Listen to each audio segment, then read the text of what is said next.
దేవునికి స్తోత్రం కలుగునుగాక. అందరూ బాగున్నారా? ఎవరి మీదైతే మనకు హృదయంలో కష్టంగా ఉందో అతనితో మాట్లాడి సమాధాన పడాలి. అతను దానికి ఎటువంటి ప్రతిస్పందన చూపుతాడు అనేది మనకు అనవసరం. మనం మాత్రం వినయ మనసుతో సమాధాన పడాలి.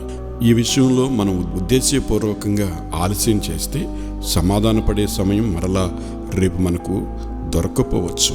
అందుకే దేవుని వాక్యం ఇలా సెలవిస్తుంది, కావున నీవు బలిపీఠమునొద్ద అర్పణము నర్పించుచుండగా నీ మీద నీ సహోదరునికి విరోధమేమైనను కలదని అక్కడ నీకు జ్ఞాపకము వచ్చిన ఎడల అక్కడ బలిపీఠం ఎదుటనే నీ అర్పణము విడిచిపెట్టి మొదట వెళ్ళి నీ సహోదరునితో సమాధానపడుము.